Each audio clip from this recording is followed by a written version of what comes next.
Muhterem Müslümanlar,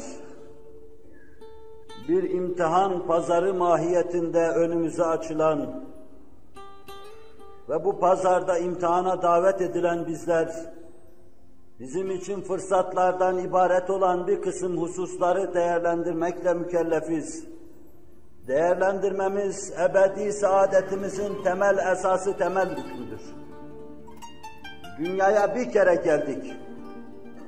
Bir kere gittikten sonra geriye dönme yoktur. Heyhate heyhate lima tuadun.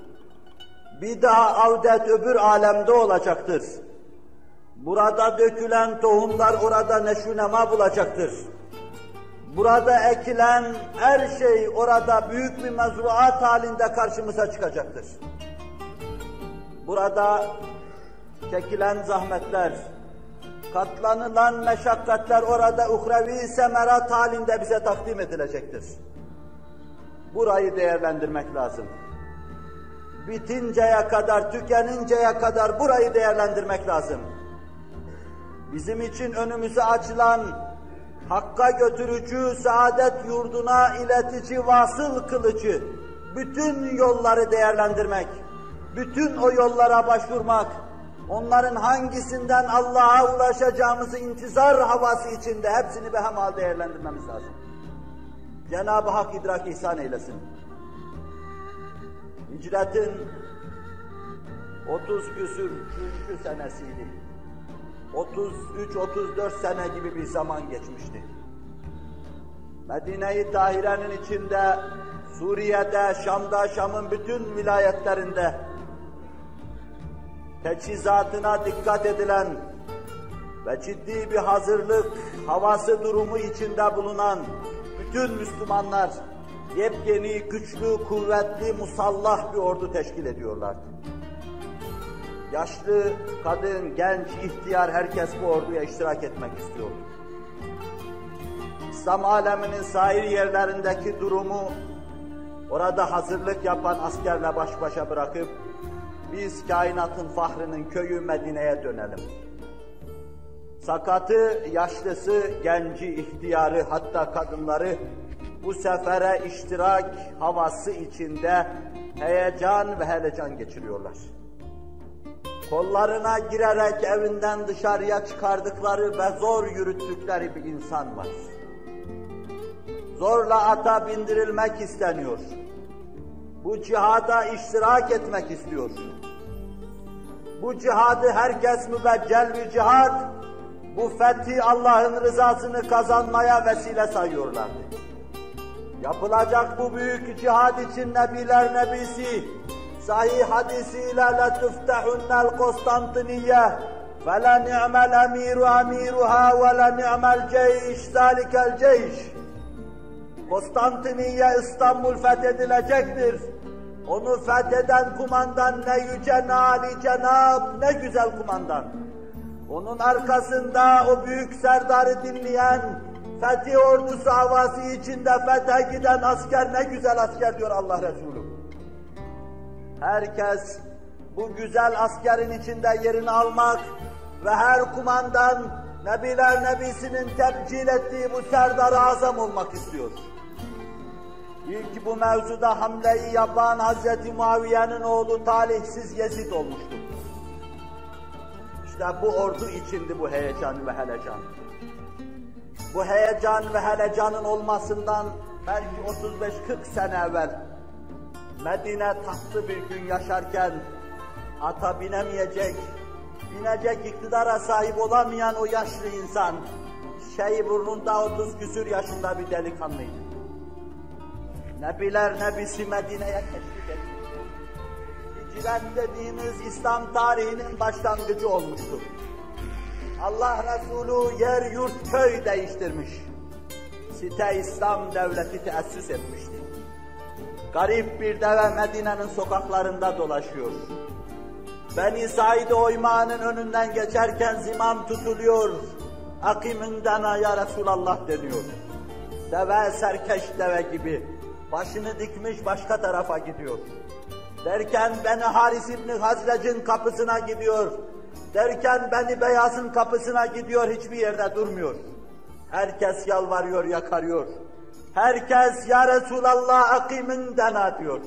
Allah Resulü hallu sebileha fe inneha me'mure. Bırakın deverin zimamını. O bir memurdur, bilir ne yapacağını. Nihayet bir kapının önünde çöküyor. Bu Beni Neccar İbni Malik'in kapısıdır. Deve Beni Neccar'ın harabesinde çökünce Resul-i Ekrem'in önünde keyfinden ne yapacağını bilemeyen 30'unu aşkın bir delikanlı arzı didar eder. Biz bunu Ebu Eyyub-ül Ensari olarak tanıyoruz. Halid İbni Zeyd olarak biliyoruz. 1-2 sene evvel 70 kişinin içinde Akabe'de Resul-i Ekrem'in elini sıkmış, gel demiş ya Resulallah. İşte geldi, öyle gel demişti ki evine kadar geldi Allah Resulü sallallahu aleyhi ve sellem. Aziz misafir, Medine'nin umuma ahvale göre garibi, Ebu Eyyub-ül Ensari Hazretlerinin evinde misafir kalır. Evlenmişken dul kalmış insan, anne görmüşken yetim kalmış insan, himaye görmüşken hamisiz kalmış insan, ana, baba ve hami yerine her şeyini Allah'a vermiş, Allah'tan bekleyen büyük insan. Ebu Eyyub-ül Ensari Hazretlerinin evinin alt katında. O muhteşem enkazın yerinde Resulullah'ın aşıkı Osmanoğlu kâgiri bir bina yapmıştır. Kubbe-i Hadra'ya yakın o binayı her görüşte hala Ebu Eyyub-ül Ensari Hazretlerinin evine Nebiler Nebisi'nin teşrif ettiği o günü hatırlarız. Cenab-ı Hak görmeyen gözlere de nasip etsin. Medine'nin toprağını göze sürme çekmek, gözden günahı götürür, Allah herkese müyesser kılsın. Ebu Eyyub ne yapacağını bilememekte. Resul-i Ekrem evin alt katında, üst katında. Bir gün kendi kendine gelir. Ben üstte çoluk çocukla meşgul olurken, bu ayağımın altındaki taban çatırdarken, ses çıkarırken, kim bilir Allah Resulü ne kadar rahatsız oluyor. Hemen duyduğu için de hissettiği dakikada aşağıya iner. Ya Resulallah af buyurun, büyük hata ettik. Lütfederseniz üzerimize çıkmanı istiyoruz, ısrar ediyoruz. Allah Resulü çıkmak istemez. İlhah neticesinde üstte yaşamayı kabul buyurur. Üstte Allah Resulü, altta Ebu Eyyub-ül Ensari. Allah Resulü'nün mübarek ayağı onun omuzları üzerindedir. Şehadete kadar, Anadolu'ya kadar, Yağız atların üzerinde Anadolu'ya kadar gönderecektir Allah Celle Celaluhu. Ebu Eyyub-ül Ensari hayatında cihattan dur olmamıştır. Resul-i Ekrem hayattayken Bedir'de, Uhud'da, Hendek'te her yerde bulunmuş. Dudağından sık sık dökülen bir cümle vardı, herkes ondan onu duyardı. İnfiru hifafen ve thikalen ve cahidu bi amvalikum ve enfusikum. Yaya olarak ağır yüklü veya hafif yüklü, sahip bulunduğunuz imkanlarla Allah yolunda cihad edin, seferber olun. Neye malik iseniz onunla cihad ediniz. Nefisle, malla, canla Allah yolunda cihad ediniz. En çok söylediği söz bu idi. Hazreti Ali ve Muaviye meselesinde Hazreti Ali'nin tarafında bulunuyordu. Mesele sulhla bertaraf edilince fitneye sebebiyet vermemek için o da o tarafa biat ediverdi. Fitne olurum diye endişe ediyor, tir tir titriyordu. Bir gün İstanbul'u fethetmek üzere Yezid kumandasında bir ordu teşkil edilince bu orduya katılmayı arzu etti. İşte 70 yaşındaki insan, aradan 30 küsür sene geçmiş, hicretin delikanlısı şimdi ata binecek güçte değildir. Ama bütün ruhunda cihat yapma, mücadelede bulunma zevki, şevki vardır, enerjisi vardır. Ruhen ihtiyarlamamıştır. Çocukları, torunları vardır, belki torunlarının çocukları vardır. Ama yaşlı adam ruhen gençtir ve cihad etmek istemektedir. İple mi bağladılar? Hevdece mi koydular? İstanbul önüne kadar nasıl geldi bunu bilmemekteyiz. Ama atın üzerinde duracak kadar bir güce, bir iktidara sahip değildi. İstanbul önlerine kadar geldi. Ve basit savaş, ilk tabiye harbi esnasında da ağır yara aldı. Yara aldı ve ruhunu Allah'a teslim edeceği dakikaları beklemek üzere uzandı. Yezid kumandan, ordunun kumandanı geldi. مَا حَاجَتُكَ ya Ebu Eyyub? İhtiyacın nedir dedi. Bu dakikada insana ihtiyacın nedir diye sorulsa, herhalde der ki beni kafirin çizmesi altında bırakma. Çocuklarıma söyleyin şunu yapsın. Evlatlarım şöyle etsinler, kızım şöyle yapsın, hanımım böyle yapsın. O bunları demiyor. O tarihin kulağına küpe olacak şu sözleri söylüyor. İzhebu bi cüsmani hâde ba'iden ba'iden fi ardir Rum thumma edfinûni hunak. Beni şöyle alın, götürebildiğiniz kadar Rum'un içine doğru götürün. Götürdükçe götürün, müsaademe yapın götürün, Rum'un içine gömüverin. Bu ordu İstanbul'u fethetmese, bir gün bir Fatih ordu gelecek.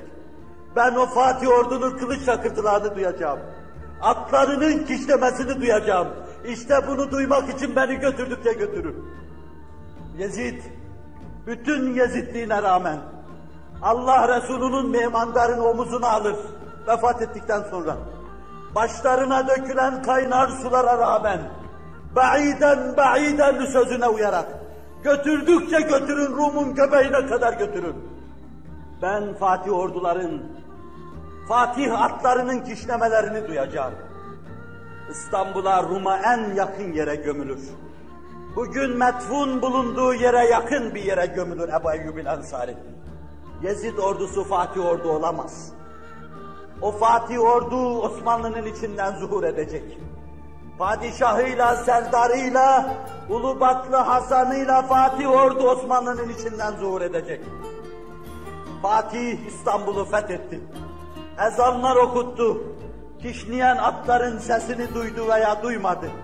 Şurası muhakkak ki her gün yüzlerce minareden Allahu Ekber, Allahu Ekber semaya doğru namı Muhammed şehbal açınca Ebu Eyyub el-Ensari'nin tebessüm eden dudaklarından şunları duyuyoruz.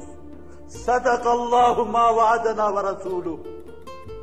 Allah Celle Celaluhu bize vaat ettiği şeyi, Resulullah sallallahu aleyhi ve sellem bize vaat ettiği şey doğru çıktı ve biz bugün onu müşahede ediyoruz.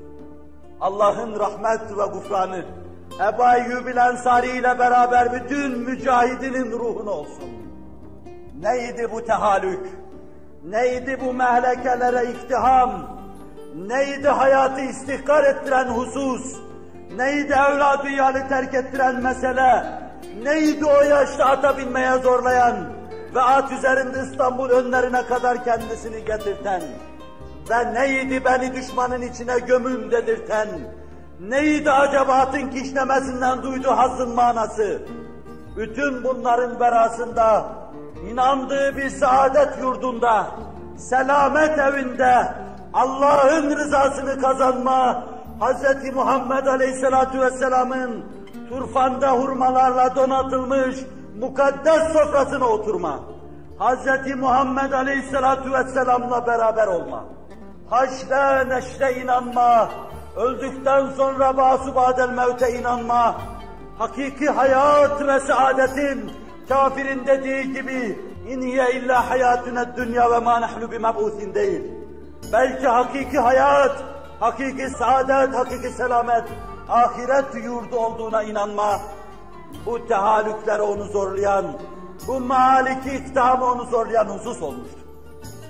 İnsanlar öldükten sonra dirilmeye inandıkları nispetle mahalik iktiham ederler. Meşakkatlere katlanırlar. Hayatı istihkar ederler. Milletlerini, millet fertlerini düşünürler, kendilerini düşünürler.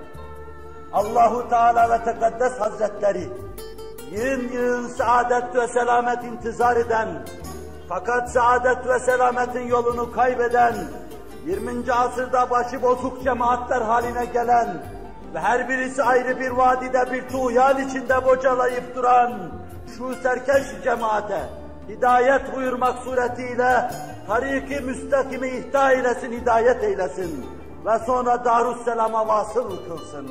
Ela inne ahsenel kelami ve ebla'an nizam.